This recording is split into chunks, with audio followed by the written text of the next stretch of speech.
You sit across from someone and you notice their gaze dropping. They look at their hands, they look at the door, they look anywhere but into your eyes. The internet is flooded with quick psychology facts and superficial psychological tricks telling you this means they are lying or lack confidence. Let us be honest. That is a deeply flawed body language analysis. You think breaking eye contact is a sign of social awkwardness? But in reality, it is a state of severe emotional hypervigilance. Welcome to Psychology Unseen, where we expose the psychological truth behind human behavior. If this already resonates with you, subscribe. Here, we go deep without anesthesia.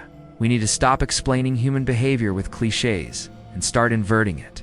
When someone chronically avoids your gaze, or conversely, when they use the power of silence and stare with a heavy, blinking intensity, it is never just about the present moment. This touches on the very core of dark psychology, not as a tool to manipulate others, but as the hidden, unconscious mechanisms we use to survive our own minds. Eye contact psychology is not about establishing dominance or winning a staring contest. It is the most intimate and immediate bridge between two nervous systems. And for a subconscious mind that grew up in unpredictable, critical, or dismissive emotional environments, a bridge is a terrifying thing. A bridge means someone can cross over. A bridge means you can be invaded, exposed, or abandoned all over again. By the end of this video, you are not just going to learn how to read people. You're going to look past simple micro-expressions and understand the invisible trauma responses driving our daily social dynamics. You will understand why your own mind insists on repeating these old pathways of evasion. The paradox is clear: what once protected you by keeping you hidden is now the exact armor preventing you from feeling truly connected. It is not that you are emotionally detached or cold. The twist is that, for your nervous system, intimacy has become inherently dangerous. Your nonverbal communication is rarely a conscious choice. It is emotional memory playing out in real time. You are not broken. You are perfectly adapted to the emotional environment that shaped you. You are not weak. You are carrying an exhausting amount of psychological armor. You are not overly sensitive. Your body has simply been anticipating a rejection for years, and it uses your eyes to guard the door. We are conditioned to believe that someone who cannot hold your gaze is hiding a secret. But let us be honest. When you look at human behavior through the lens of emotional survival, the psychological truth is far more uncomfortable. This is not about the superficial psychology facts you read online. Eye contact is not merely nonverbal communication. It is a direct neurological bridge. And for a nervous system that has been shaped by criticism, neglect, or emotional unpredictability, opening that bridge is not a casual social act. It is a biological risk. You think your inability to hold a gaze is a flaw in your personality. It is not. It is a masterful act of emotional preservation. When someone looks at you deeply, your amygdala, the alarm center of your brain, does not immediately register intimacy. It registers exposure. It whispers to your subconscious mind that if they truly see you, they will find the fracture. They will find the reason to leave. This is the hidden physiological architecture of the fear of rejection. You look away because breaking the gaze is the only way you know how to regulate a nervous system that suddenly spiking completely out of its window of tolerance. The paradox here is brutal.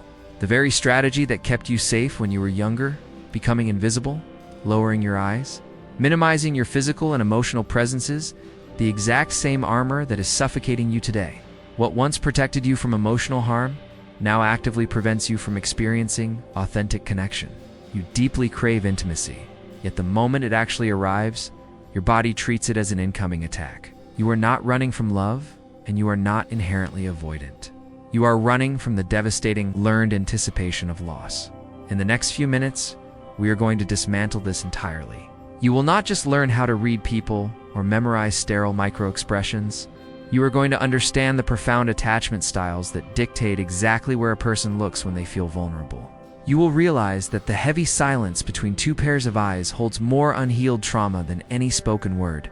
My promise to you is that you will stop forcing yourself to perform fake confidence, and you will start treating your internal alarms with the clinical respect they deserve. You are not a difficult person to know. You are simply exhausted from constantly anticipating that being seen means being judged. Your behavior feels like a choice, but in reality, it is just emotional memory trying to keep you alive. Here is the true reason. You feel either entirely exposed or completely numb when locked in a gaze. The majority of people click away at this point, exactly when the emotional shift is about to become visible. If this is resonating with you, it is not a coincidence. It is your body recognizing an ancient truth. Let us break down the eye contact psychology into the 3 hidden trauma responses. Playing out in your daily social dynamics, the vigilant avoider. You think you are just shy? Or perhaps you label yourself as a highly sensitive person. The truth is, looking away is your primary coping mechanism. In relationship psychology, this is a classic avoidant adaptation. When you were young, making eye contact meant being perceived, and being perceived usually led to criticism, overwhelming demands, or emotional engulfment. Your subconscious mind learned a brilliant trick. If I break the visual bridge, I cut the emotional cord. You do not look away because you lack interest or confidence. You look away because your nervous system is desperately trying to stay within its window of tolerance. You are regulating your anxiety by shutting the door. You do not fear the person. You fear the emotional flooding they represent, the intense scanner. This is the exact opposite end of the spectrum. You hold eye contact, but it is not relaxed. It is piercing, heavy, and exhausting.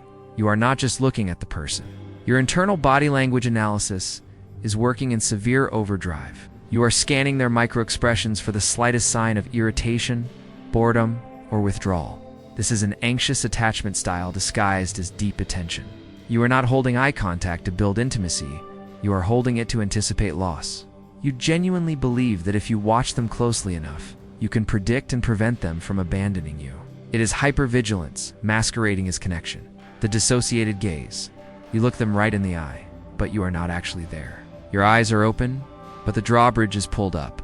This is emotional anesthesia. When the emotional environment becomes too demanding, your brain employs the ultimate defense. Physical presence combined with absolute emotional absence. People might call you calm, stoic, or even cold. Let us be honest. This is not calmness. This is a trauma-induced freeze response. You have learned that showing emotion is a profound liability. You offer a blank, glassy stare to survive the interaction without bleeding. Take a pause. Notice your breathing right now. Notice if your jaw is tense. Notice how your body reacts to hearing these descriptions. Which of these patterns do you recognize yourself in right now? Comment below. This self-recognition organizes you from the inside out. Let us be honest. When you finally understand the psychological truth behind these patterns, the heavy, suffocating guilt starts to dissolve. The corporate world and cheap psychology facts will always tell you to fake it until you make it, to force eye contact to show dominance, to project a false aura of power.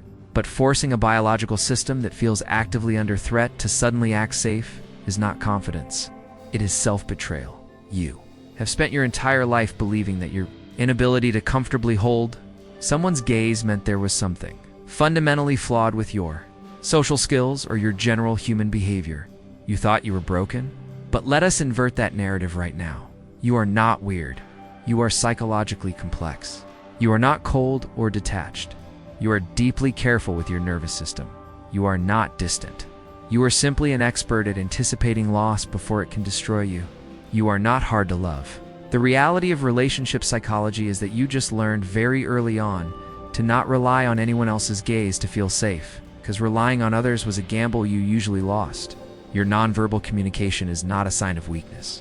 It is the invisible scar of your emotional survival. Healing this is not about forcing yourself to stare unblinkingly into someone's eyes until you feel powerful. That is just another form of masking. True regulation is about slowly, gently expanding your window of tolerance. It is about looking at the person sitting across from you today and realizing, biologically, that they are not the person who hurt or dismissed you in the past. It is about teaching your body, one glance at a time, that the war is over. It is about understanding that your behavior feels like a choice, but in reality, it is just emotional memory asking for a safe place to land. So, I leave you with this uncomfortable but necessary question to sit with. When you finally break eye contact and look away, are you actually protecting your peace, or are you just terrified of the exposure? What do you do with intimacy when it finally looks you right in the eye?